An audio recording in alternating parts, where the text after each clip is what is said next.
Hi, let's talk a bit about the realistic materials and environments that have been introduced in SketchUp, their issues, and some solutions that can be adopted. Let's get started. A first element that stands out is the unconvincing reflections. In fact, once we go and activate the environment, we go and activate the visualization style. To view the realistic materials, there are reflections that are clearly not like those of an actual rendering engine. Here we have a panoramic photograph and materials that respond somewhat to this photograph, but they clearly don't have the reflections of an actual rendering. We see it particularly in the interiors where there are these reflections. Even in cases where there might be a wall, we can still actually see a clear reflection of what is beyond this wall, visible in the background photograph. We'll get to the solutions shortly, but let's move on to the photographs. They are quite blurry, low-resolution photographs.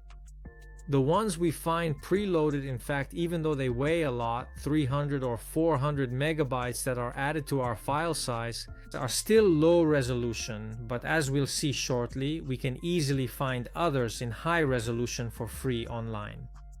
One solution here, it must be said, is to remove the image from the background.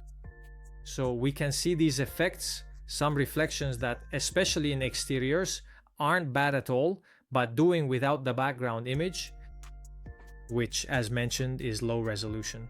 So we can easily remove the image from the background if necessary.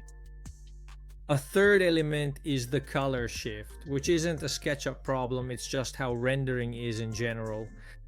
The fact that there are bluer or greener or browner reflections depending on the photograph being used is a known effect in rendering, except that in tools like Enscape or V-Ray, we have the tools to counteract this color shift. But in SketchUp, this tool isn't there. Maybe they'll add it in the future, we'll see.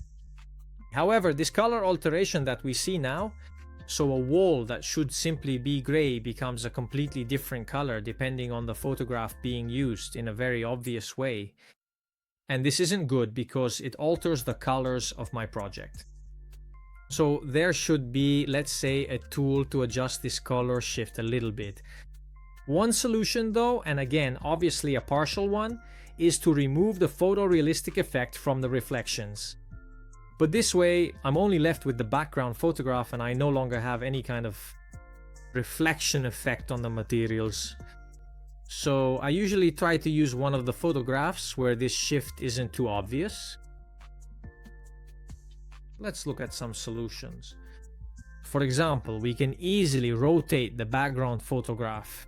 So if we find a photograph that has light points similar to those in the shot I'm working on, well, these reflections can look like exactly reflections of the light coming in through the window.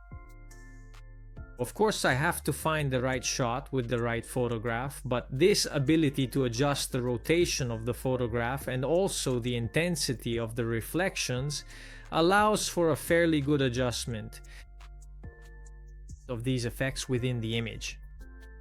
A second step I often take is actually removing the image from the background. So, if the reflections somehow work, I like them, and I have a shot that works better with these reflections than what I might have seen before, well, I can just remove the image from the background. Also because the setting I want to see outside the window can probably come from a photograph I took at that location. So I could put a watermarks, so a background image, to see exactly what you see outside the window right at the site where we're actually going to build the project in person. The reflections come from the environment. The background I see instead is the watermark loaded into the style. As for the blurred images, well, we can go online. There are many sites where you can download very high resolution HDR panoramic images to get a better effect. This, for example, is a high resolution photograph. that makes the background much more believable. The elements displayed outside the window this way are much more realistic than what we saw before.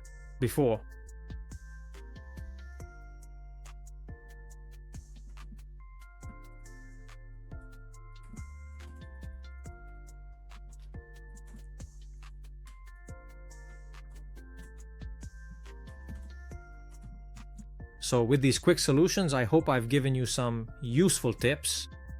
I'd like to remind you that I've launched the English version of my video course platform, so visit School of 3D to find, over time, in-depth courses in English, ready-to-use component packages, and many other resources that will gradually be uploaded to the English site as well.